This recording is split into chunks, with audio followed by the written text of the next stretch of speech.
and they're all coming face to face with the biggest club in the world. Manchester United in the World Club Championship, live from Brazil this January on BBC One, BBC Choice and Radio 5 Live. Taking a dip in the hypocrisy of high society, Fellini's Italian classic La Dolce Vita is in an hour's time.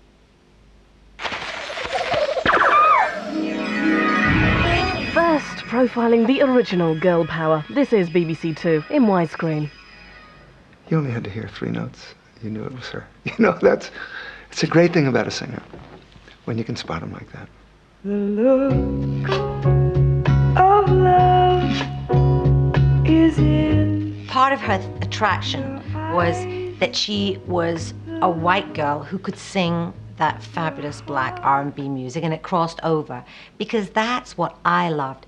So that to me was yes, and that was what girl power was, you know, in the 60s. The only one who could ever reach me was the son of a preacher man. The only I think Dusty does sum up the kind of fabness of the 60s with her voice, and also with the hairdo, the kind of bouffant hairdo. And of course the trademark eye makeup made her very, very iconic. I think I'm going back to the thing. There was this vulnerability about her voice and I think her personality, which attracted me to her. And I think that's what attracts the public to great singers and personalities from show business, is their vulnerability. You know, they're waiting for them to crack open at any second.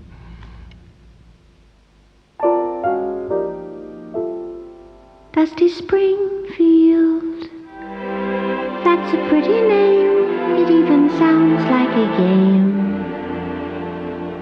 In a green field, hobby horses play the dusty game when it's May. Pink and paisley skies, shining in green eyes, a magic pinwheel. London flowers fair, blooming in her hair, dusty Springfield.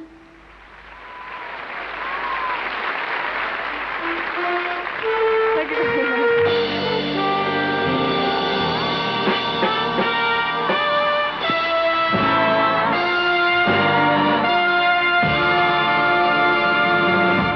When I said I needed you, you said you would always stay. It was me who changed for you, and now you've gone away.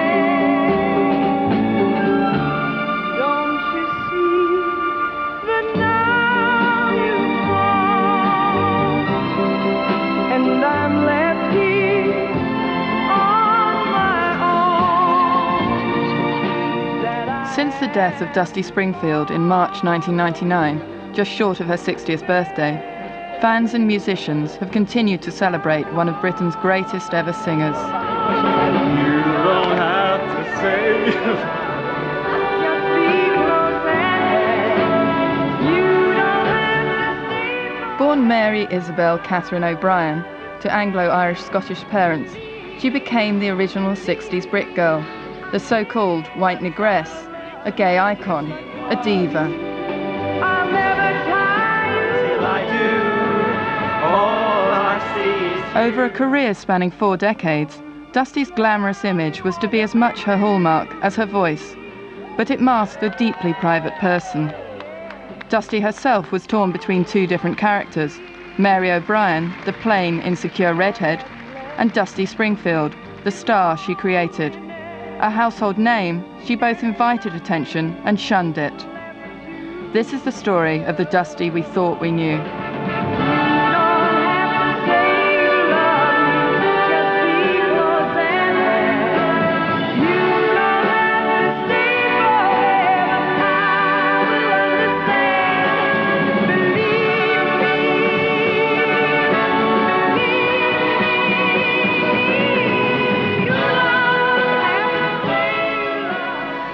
Theme song. It's "Oh Lord, please don't let me be misunderstood."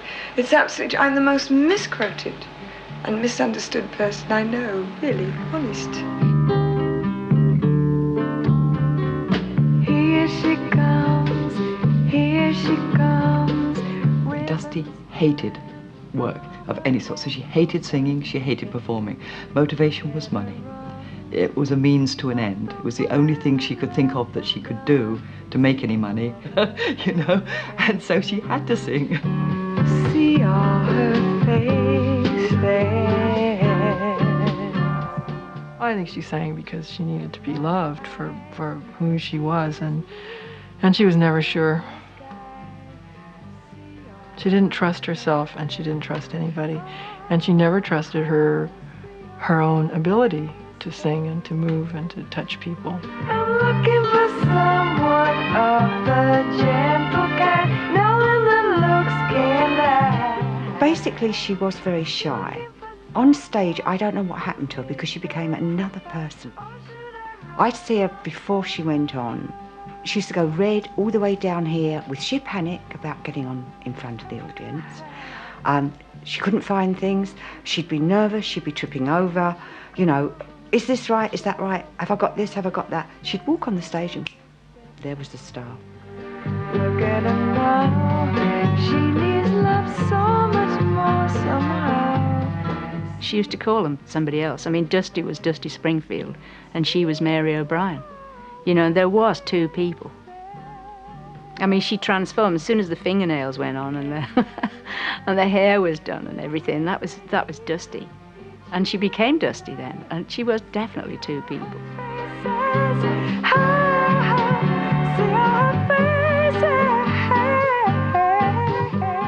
As an 11, 12, 13-year-old, I was pure St. Trinian's, sheer horror. The hockey sticks, the works, round glasses, Panama hat, just a disaster area. And then I guess it was really an overnight thing that I decided I must change. I realized that this person that was looking at me in the mirror was not going to make it. I just decided I wanted to be someone else. So I became someone else. Now I'm trying to find the other one.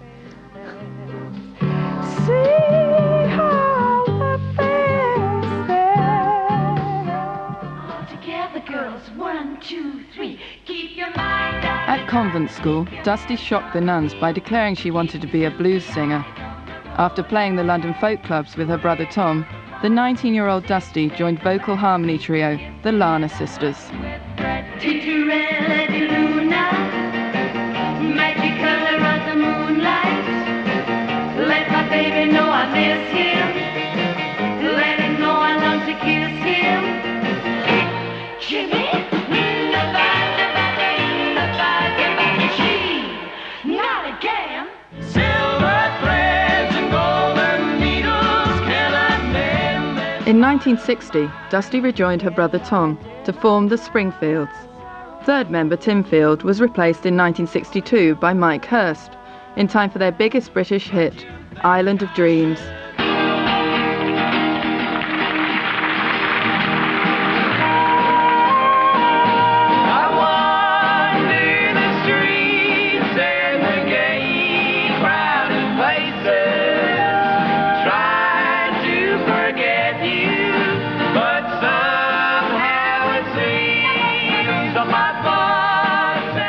I was aware immediately how great her voice was compared to the other female singers of the day.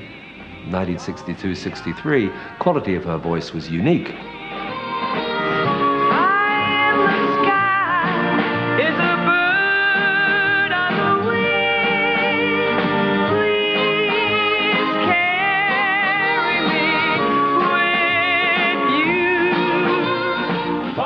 Smile.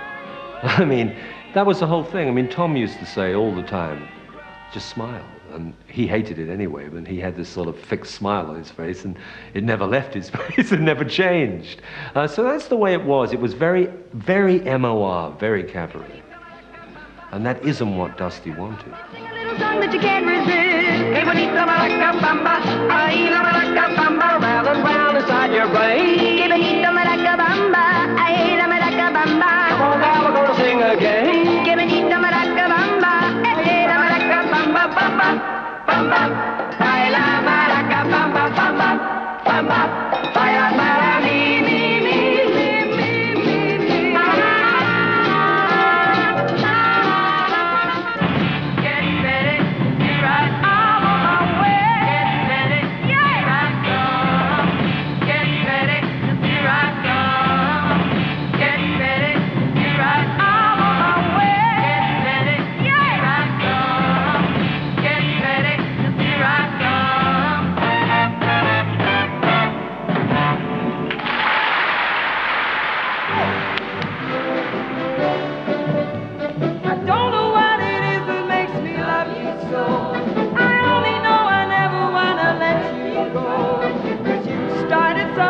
Can't you see that ever since we met you've had a hold on me? It happens to be true. I only wanna be with you, yeah. It doesn't matter where you go or what you do. I wanna spend each moment of the day with you. Oh, look what has happened. Dusty the solo singer burst onto the scene in 1963 and was an immediate success. But her rise to stardom was not without its difficulties.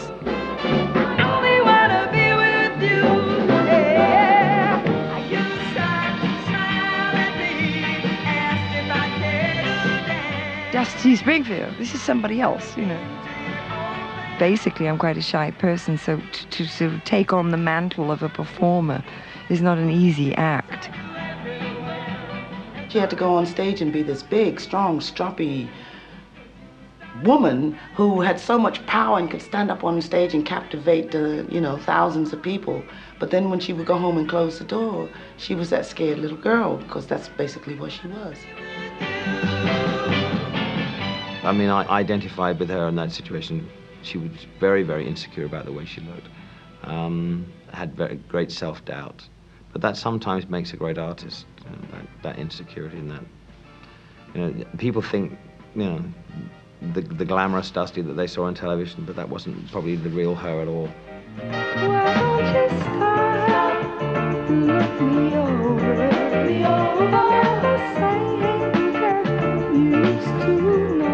I think she saw Dusty Springfield as a creation in many ways, and a creation that took a long time to dress up in. Getting ready to be Dusty took many hours. She would have looked great in half an hour, I'm sure, but her insecurities were in charge, and maybe a little bit of obsessiveness too.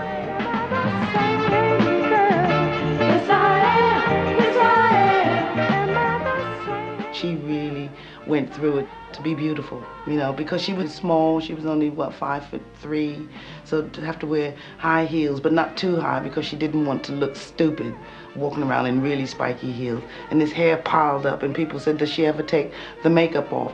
She would keep, to my knowledge, she would keep the black on, like every night she would, of course, she would blot it, and then keep it on, and she could hide behind that. I find it an effort to keep up appearances, because it takes so long. I'd rather be asleep. I'm really very hard to describe oneself anyway, because you don't see. I'm very short-sighted, as I said before. I'm constantly peering in mirrors, and people say, my God, isn't she conceited? And I'm actually not seeing anything. I mean, I can look in a mirror from here and I can't see, see how much eye black I've got, and I can't see that. I just know I've got a lot of eye black, and I can't see the ends of my fingers from there. She couldn't see people until they were really close up to her, which she used to say was an advantage, because she was so insecure of having to deal with people. And one of my favorite, her expressions, never let yourself be too get-at-able. And she said, being in my position, being so short-sighted, it means that people really have to come close to me in order for me to recognize who they are. So if they're over there, I don't have to even worry about speaking to them, because I can't see them. She literally, her and Sandy Shaw were the two blindest pop singers of the 60s. Sandy Shaw was known for being barefoot. She should have been known for being partially blind as well, because she was so short-sighted, and so was Dusty. Poor thing. But she did use the makeup as a bit of a mask. I mean, everything was all part of a mask. Hay quien todo cuando me ve ya donde va, voy de a bailar el bayón. Let's take a trip in a trailer. No need to come. With the transformation to glamorous star complete, Dusty would have a string of hits throughout the 60s and host her own television show.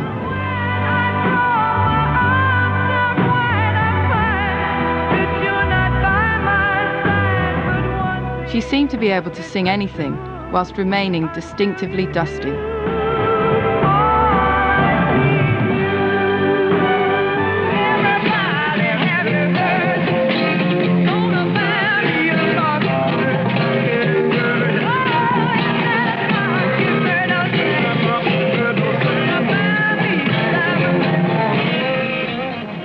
She was a great pop singer, a great soul singer, a great ballad singer, a great folk singer, a great jazz singer. She was so good at so many different things. I trusted what she sang. It didn't make any difference if once in a while the note was a little sharp or a little bit flat. They were jewels.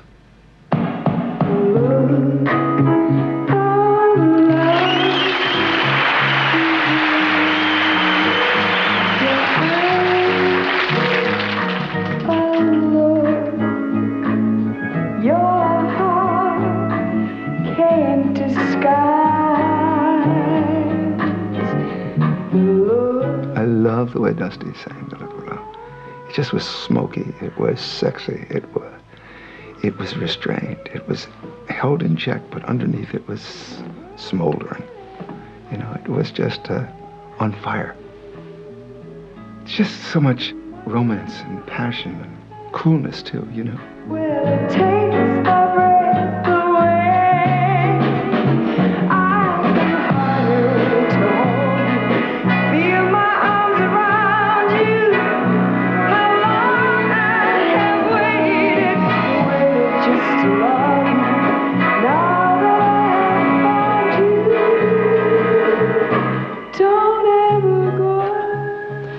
When she sang one of those breathy songs, she sounded like a reed instrument. And it was such a fragile sound. But then she was capable of taking off and soaring above a great R&B song and being so powerful, you almost wouldn't believe it was the same woman singing.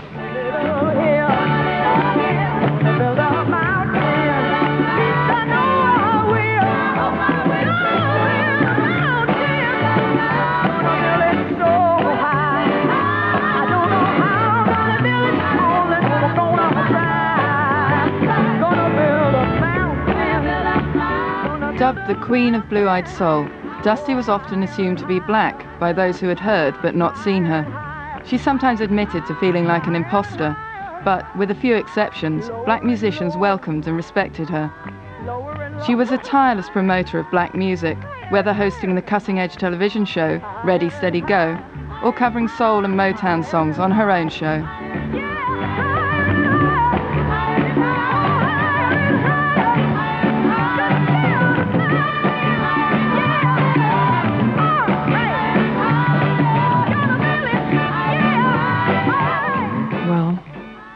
I think she was, if you scraped off the Irish Mary Isabel Catherine Bernadette O'Brien, she was black underneath, and that's what you found out.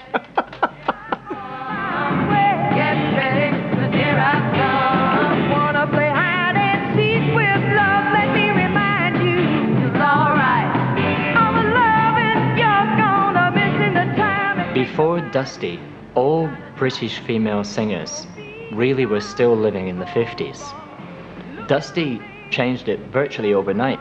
Suddenly she was making records that sounded like they were made in America.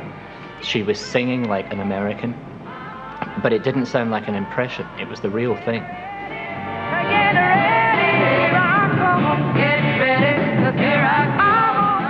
Britain suddenly had a soul singer. People tend to forget that when you say soul singer, you don't mean that the person is black, you just mean that the person sings from there. That's what a soul singer is, you know, so soul singers don't really have a color. Everybody knows that Dusty was mesmerized by black singers, that she just loved the Martha Reeves and the Aretha Franklins and the Dionne Warwicks, and there is a tremendously soulful, spiritual feeling, even though she wasn't raised in a Baptist church shaking a tambourine. Calling out around the world, are you ready for a brand new beat? Yeah, a summer seer and the time is right for dancing in the street. They dancing in Chicago, and down in New Orleans, in New York City. All it needs music, sweet music. There'll be music everywhere. Now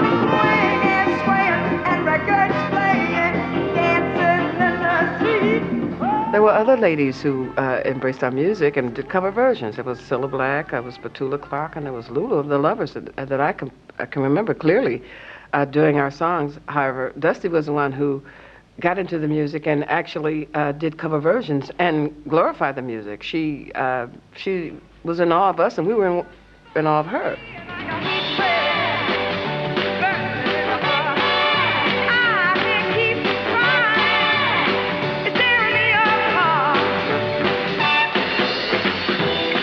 I come from a white bread English family who were brought up on sort of Gilbert and Sullivan and South Pacific, and I'd never heard a black singer, I mean truly in my life.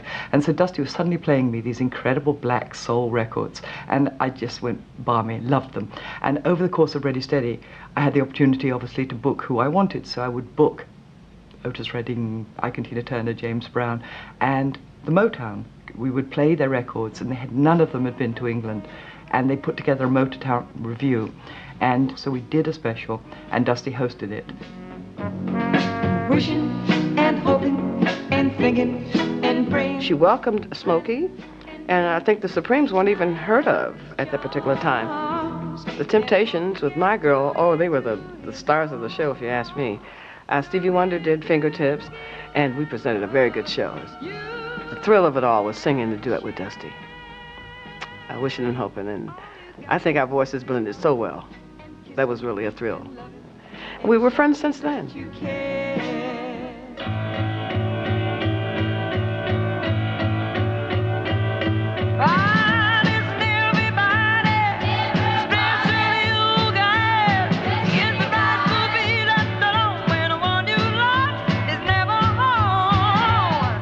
Dusty was cast as a hero of the anti-apartheid movement when her 1964 tour to South Africa provoked a political storm.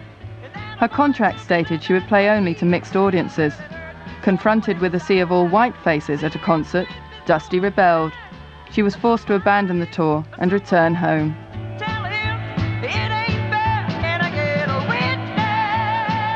Why did you have this special anti-apartheid clause written into your contract? Do you feel strongly politically about this? No, I don't know the first thing about politics. All I know is that I think that there shouldn't be anybody, if they want to buy a ticket, should be allowed to do so. And this was the agreement I went under. And sorry. Why was your contract different to previous ones? It was much stronger. Well, I think that, I may be wrong about this, but I think that in the case of most British artists who've been there before, they have played maybe 1 or 2 segregated concerts.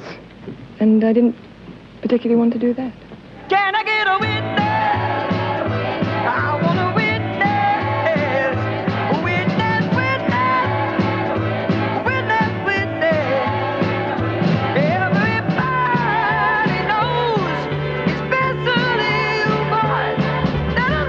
Dusty was not to become known for her politics, but the South African incident underlined her emerging reputation as a hellraiser. Her hot temper and goonish sense of humour meant that trouble followed her around. Dusty's outsider status was fueled by rumours about her sexuality, which were countered with carefully managed publicity that presented her both as straight and forever on the verge of romance.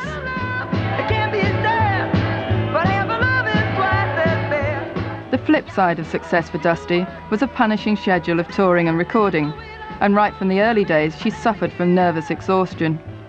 Her workload was increased by her hands-on approach.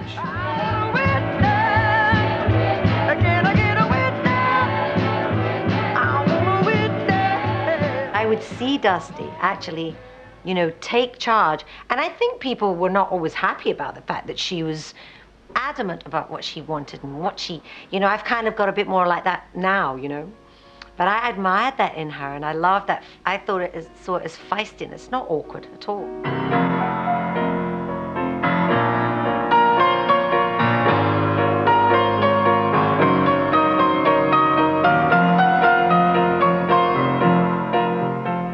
It was hard, no doubt about it, because first of all, she's extremely musical, really musical, and knew sounds and knew what she wanted on her records, and of course was influenced by America. So she felt really strongly when she went into the studio that she wanted to get certain sounds which English musicians perhaps hadn't played before, arrangers hadn't really thought about, so she was constantly playing people bits of records and saying, this is what we should do, this is the sound we want, this is the echo. I close my eyes and count to 10, and when I open them, you're still here.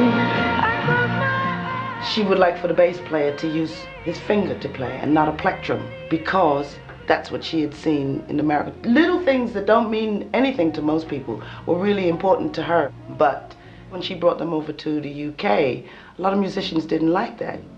But she knew what she wanted. You don't own me. I'm not just one of your many toys. You don't own me.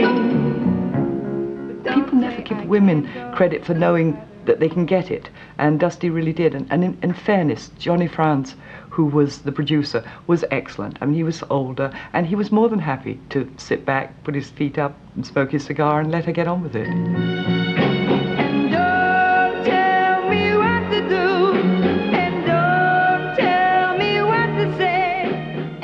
Everyone in Phillips, when you think about it, in the early 60s and mid-60s, it was very male-dominated. So for this so-called star to come along, female, telling us what to do, wasn't really accepted. But that's why she got the reputation, and she always used to say, when a man stands his ground, they go, yeah, he stood his ground. But when a woman stands her ground, she's a bitch.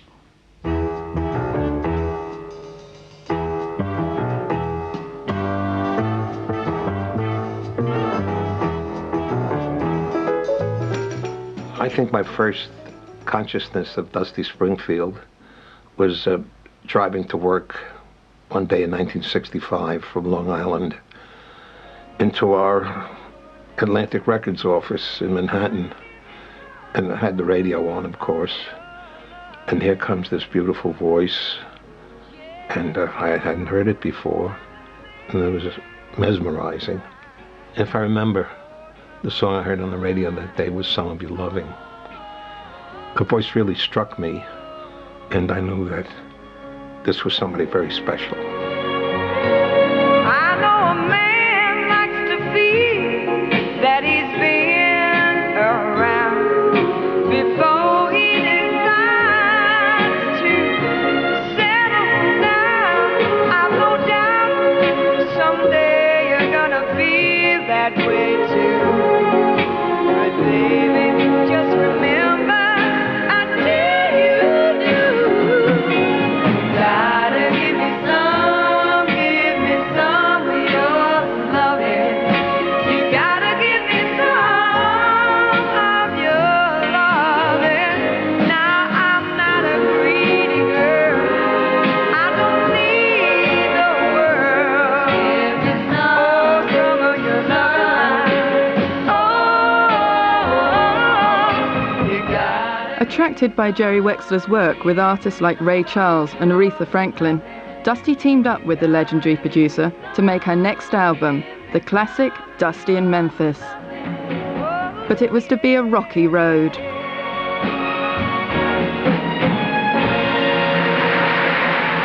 So we scheduled for American Studios in Memphis.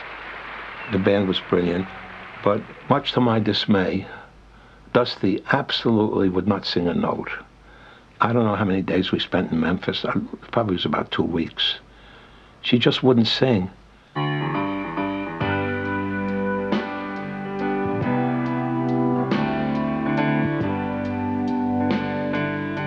Jerry's gone in print as saying, I'm the most insecure singer he's ever come across, and at that time he was quite right. What he didn't realize, I think, was how intimidated I was. Because they were telling stories and talking about Aretha, and I'm going, why are they recording me? And that showed in the time that it took to get vocal performances out of me.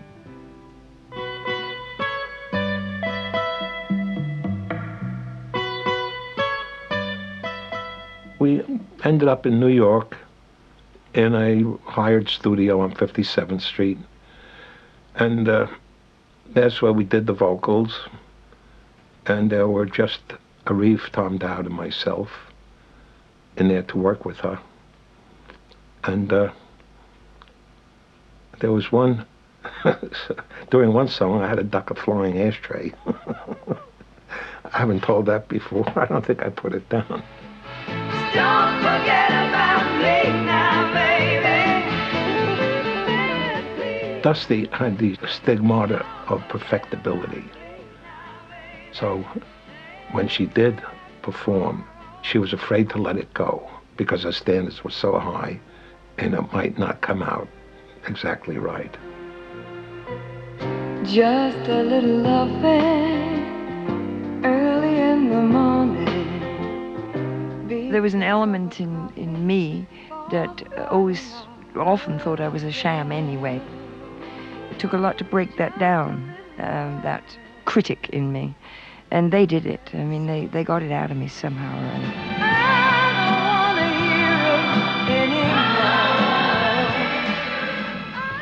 She contravened all the received and perceived notions of how to do a vocal, because the band is finished and she has her earphones on. And Dusty kept calling for more track, more track. And finally it reached the point I couldn't believe it. She's doing a vocal and said, give me more track, I can still hear myself. Well, imagine, she wanted so much track that she couldn't hear the vocal that she was projecting at the time. I can't imagine how she did it, how she stayed in tune, stayed in time, and also sang with Dusty Springfield's personality and created these marvelous vocals. Billy Ray was a preacher's son, and when his daddy would visit, he'd come along. When they gathered around and started talking, Dusty and Billy would take me walking. Out through the backyard we go walking. Then he look into my eyes. Lord knows to my surprise, the only one who could ever reach me was the son of a preacher man. The only one who could ever teach me was the son of a preacher man. Yes, he was. He was. Oh, yes, he was. If you left it to her, I don't think half her material would have been released. She was always striving to be better and saying, oh, I'd like to have sung that like Aretha sung it, you know. Her own stuff was never good enough. She always came away going, could have done that better. You've been crying, your face is a mess. Come in, baby, you can dry the tears on my dress. She's hurt you again, I can tell. Oh, I know that look so well. Don't be shy. In 1970, Dusty gave an interview to Ray Connolly of the London Evening Standard, in which she admitted her bisexuality for the first time. Though many have claimed that she was simply a lesbian, Dusty was adamant that she would not be confined by other people's categories.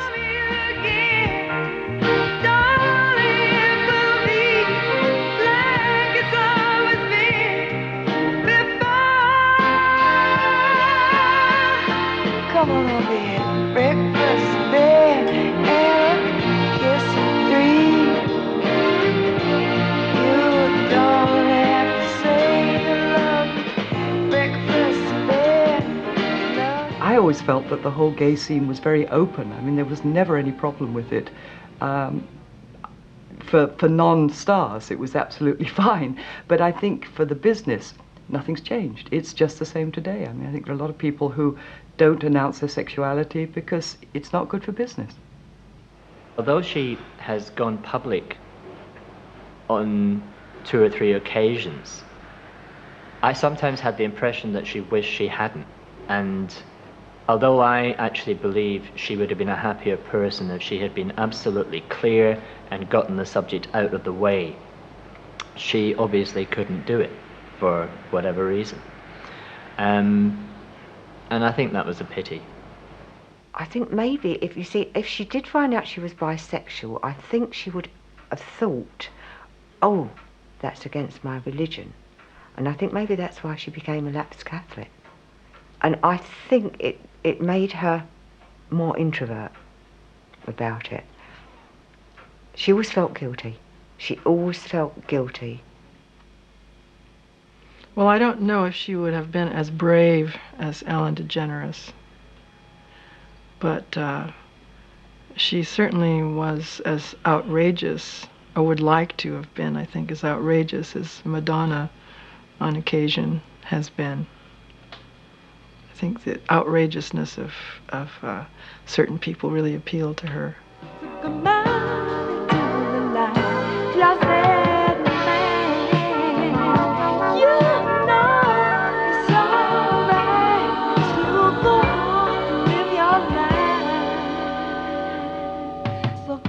Dusty's love of the outrageous and a public persona that at once suggested and hid her own sexuality ensured her status as a gay icon. Her camp wit was to land her in trouble when she gave a concert in front of Princess Margaret at the Royal Albert Hall in 1979. By then, Simon Bell had become her backing singer. Dusty noticed that the audience really was largely gay, certainly the people at the front, and she made a remark that it was nice to see that the royalty wasn't confined to the box. And apparently Princess Margaret didn't like that. I find it very hard to believe that Princess Margaret hasn't had a sense of humor, but apparently she was not amused. A letter came from St. James's Palace instructing Dusty that she had to sign an apology for having insulted the crown. Dusty signed it. I was very surprised. That proves that she's not quite the hellraiser that maybe we would all think. This is really for all the people who have been legends in their time. I'm sure you know.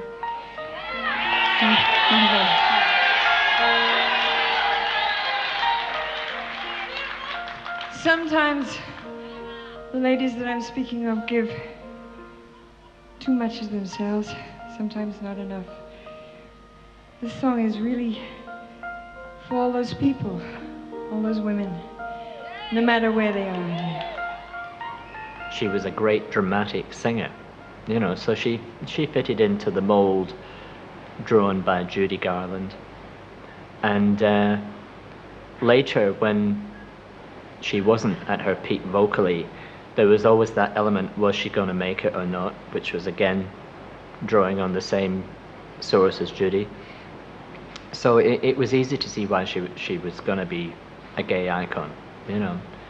And she made wonderful, heart-rending songs that a certain kind of gay man and woman loved to sit and listen to, you know. Quiet, please. There's a lady on stage. She may not be the latest rage, but she's singing, and she means it. That deserves a little silence. Quiet, please. There's a woman up there. She's been honest through her songs. She was a diva, and the fact that, you know, she wasn't easy to deal with, and the vulnerability, that appeals to gay people because they see a bit of themselves in those people, and they're a bit tortured, and she was a bit tortured. Put your hands together, help her along. All that's left of the singers, that's left of the song.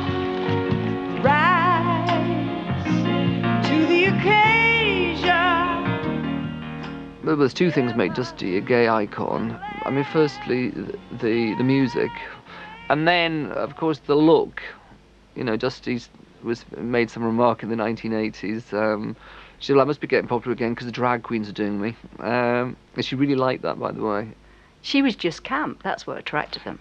Every drag queen wanted to look like her, didn't they, really? I can't tell you how many parties I've been to with some drag queen who'd turn up dressed like her. I mean, she was a camp icon. And also the hand movements, the whole sort of package, you know. At Dusty's funeral, Lulu told this fantastic story. Apparently, Dusty developed that because she used to write the song lyrics on her arm. Ah, Oh, I used to love it where she would go. I mean, I don't know, I can't remember which song, but just say it would be, where did our love lie?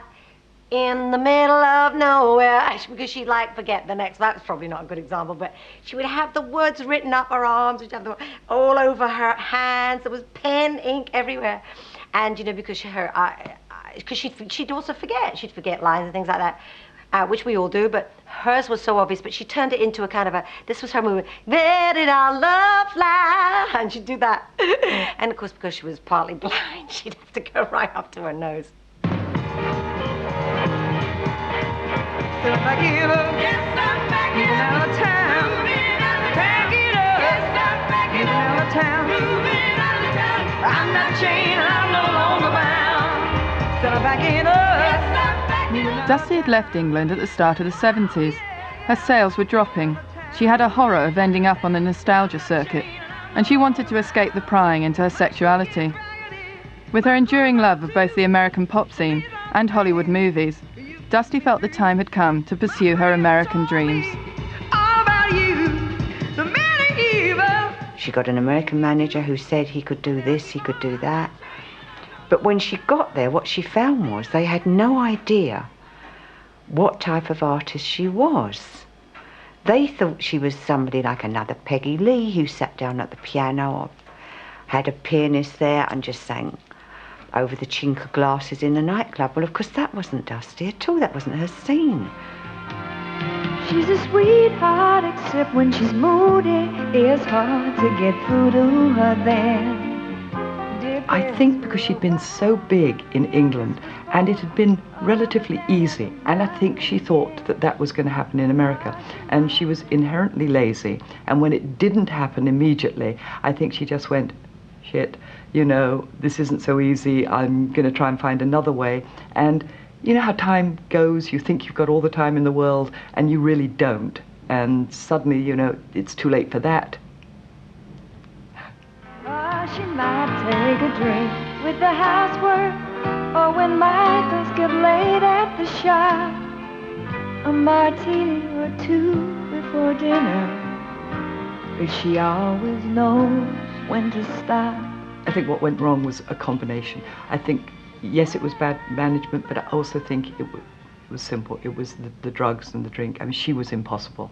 So with the best will in the world, you know, nobody could have really helped her, made her do things. Her decisions were wonky. I mean, they just weren't right. I'm hearing all these stories coming back from different sources, and I must own up, I did sometimes feel guilty and think, I wish I had gone because I might possibly have made a difference. On the other hand, I might not have, and I'd have had to watch it. And quite honestly, I'd rather have not seen that period of her life. She was doing the dishes when a glass fell and broke on the tile. She cut her wrist quite by mistake. It was real touch and go for a while. A part of me was always worried when you would pass the newspaper stands and you'd see a pop star or famous star, something tragic had happened to them. I always expected to see something like that because she was also a self-destructive type person as well. So.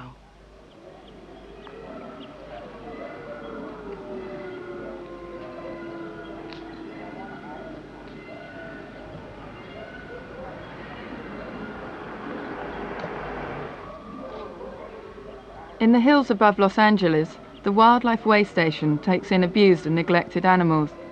It became a place of sanctuary for Dusty too, in what are known as her lost years.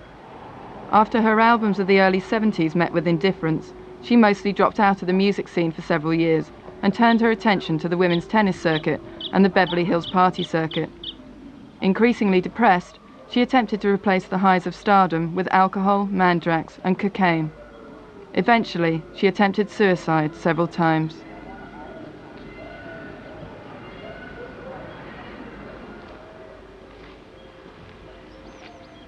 Dusty met Helene Sellery in 1976 at an alcoholics support group. Helene was on hand when Dusty started recording again in the late 70s, and together they were frequent visitors to the Wildlife Way Station. if I had to say where her heart was in California, it would be here, you know. This was peace and quiet for her, and it was, you know, one-to-one rapport with animals. I mean, yes, she had her cats and adored them, you know. But this was something very special, and she would come to get kind of renewed here. She would sit in front of the cat cages for hours, just absolute silence. And she would try to mimic their sounds, you know. When I first knew her, she said, you know, it gets lonely in the studios, and there's always a lot of cocaine, and there's a lot of champagne around. And I'd appreciate it if you'd, you know, come during rehearsals, and I did for 2.5 albums, you know. And she rehearsed from 6 p.m. until about 4 a.m., which was in part why they said she was difficult. But she was used to touring, she was used to night performances, and that's when her voice was ready, you know. So that's what we would do, and I'd sit with earplugs on and read Scientific American, you know. You brush by me, and my whole facade just melts. You seem a bit twisted. After the years of virtual silence, Dusty's latest albums proved that although her voice was still alive, her records were no longer selling. Disillusioned with America, she stopped speaking of her old self, Mary O'Brien, as someone she wanted to erase, but rather as the answer to her problems. I'm sick of being submissive when I You know, I've been singing all my life since I left convent school, and I hadn't had any chance to grow up. I just sort of became this monster that I invented for myself to become. I'm so frustrated, wanna tear my hair out. Can't seem to get a grip on your love. So you get to Hollywood, and you suddenly find yourself playing mental games by looking down your hill and saying, well, it looks like Spain, because Spain is closer to England. Did you ever really feel that you belonged there? Did you ever emotionally accept your life in Hollywood? Never. I never came to terms with it. I loved the last house that I lived in because it was 5 minutes above Sunset Strip, but I had coyotes and raccoons, and it was utterly quiet. And at night, I could sit in bed and look over the whole city. That's an unbeatable feeling. But outside of that, and that breeds extreme laziness in me, and I handle idleness very badly. So I really had to sort of kick myself in the butt and get out of there. Really, my contribution was to get her out of LA into Amsterdam originally, because for years I'd been thinking LA, it's a desert land, it's disastrous. I mean, the sun shines every bloody day, and there's nothing to do, really, you know, unless you're rich and famous, and she wasn't either. And the record was brilliant, and if I didn't do it, I kind of felt nobody's going to do it, it'll be just one record, and it'll, you know, she'll just slip right back again. I think by the 80s, Dusty thought that it was sort of all over. She was more or less in retirement.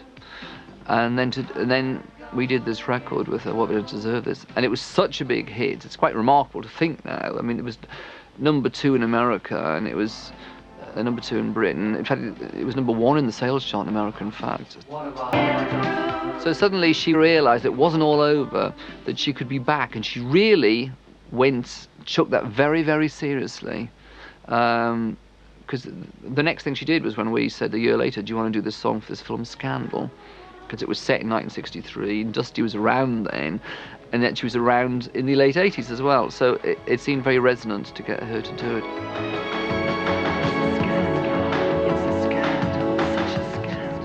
She was very, very creative and a perfectionist. So her way of recording was to stand behind the microphone with a cigarette and a cup of coffee and then the lyric sheet in front of her with lots of pencil marks on it. And she would record word by word or syllable by syllable, gradually changing it, very like someone doing a painting.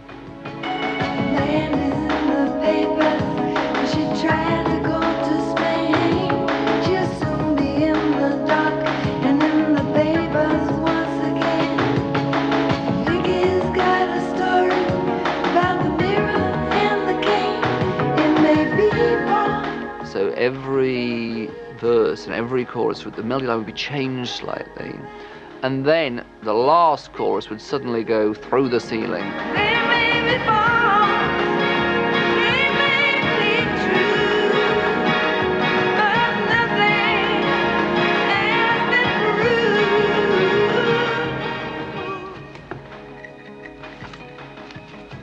That's one with the Pet Shop Boys, which is quite important because it was them that brought her back. Bless their little hearts. I should be enormously grateful. I didn't realise I had quite so many. My favourite album. I loved that. She did have beautiful eyes, didn't she?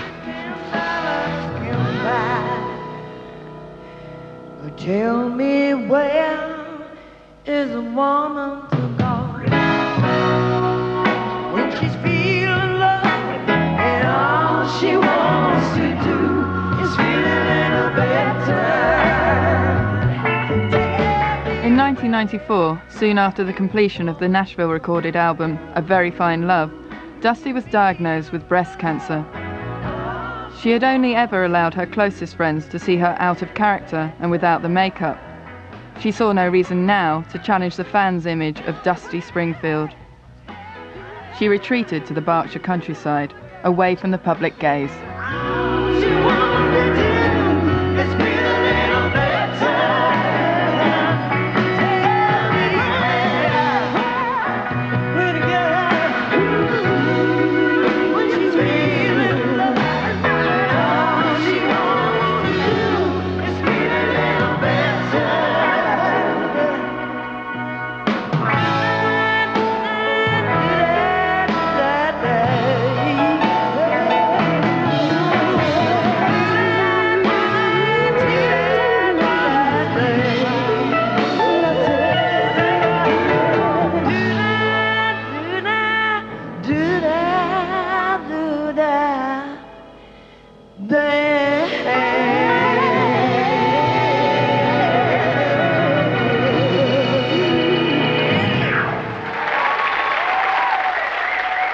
Dusty was a complete survivor.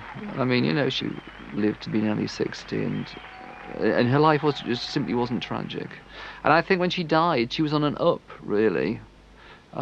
She'd sort of sorted herself out financially, and she got the OBE from the Queen, and she was living in a beautiful house in Henley, which she got because, you know, she knew she was going to be ill, and she wanted to have lovely views to look out the window and have friends nearby and have her cats around. The one thing about the illness she was thrilled with was that it took away ever having to work. I mean, she didn't have to worry or feel guilty about not working, think she should.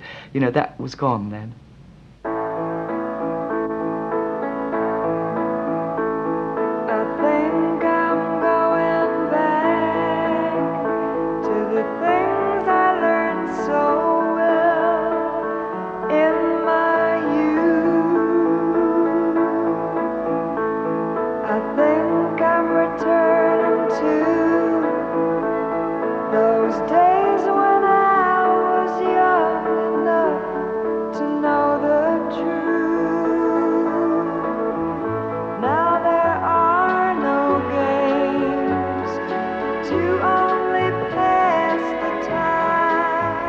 Dusty's funeral was her last great performance.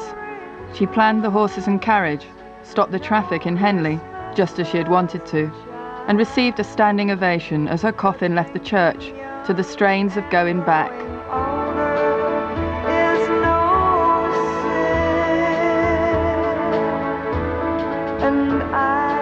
It was an occasion that summed up the contradictions and complexities of being Dusty. She was quoted in the papers as saying she wanted to die as Mary O'Brien, yet her funeral had all the dramatic flourishes of Dusty the Star.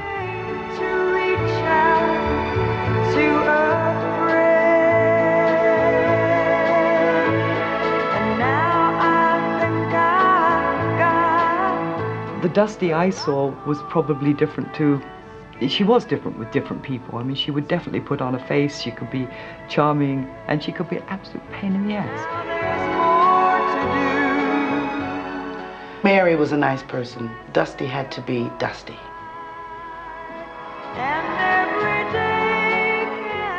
Mary was the real Dusty, with Dusty bursting to get out.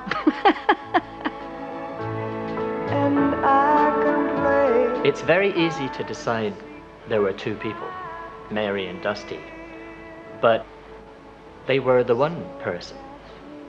Dusty was most definitely Dusty right to the end.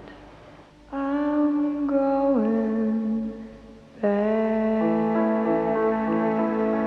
I don't honestly think anybody can truthfully say to you, I know Dusty Springfield, or I know Mary O'Brien. She always kept part of herself back from everybody. And I think that was her security, because she knew she had a bit that didn't belong to anybody else. She always had that little hint of mystery.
As it's Christmas, here's a bit of a change. First word is. Eider down, girl. I win, my God. Well, Alex is saying that. The Brian May. Your 11 o'clock's Madonna, 12 o'clock Anita Dobson, half 12 Brian May, don't let them see each other, she'll go mental. When have you ever heard of a song called Eider Down Girl? Eider down, girl, always living in an eider down world. Sit down. 2 Christmas specials, Never Mind the Buzzcocks and Gimme Gimme Gimme, Wednesday from 9 on BBC Two. Back in my day, we knew how to have a good time. The music had a proper tune to it. I'm a fire starter. Twisted fire starter. The comedy was just good, clean fun. What's the difference between a bisexual man and a straight man? About 6 cans of lager. Caring, sharing 90s, we called it. Got to go out and have it, haven't you? These allegations are false. Those were the days. Relive the decade you're about to leave behind. You could go out for a lovely evening and still come home with change from 100 quid. 90s Night, New Year's Eve from 8:45 on BBC Two.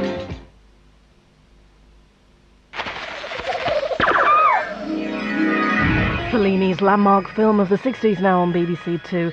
Anita Ekberg and Marcello Mastroianni indulge in La Dolce Vita.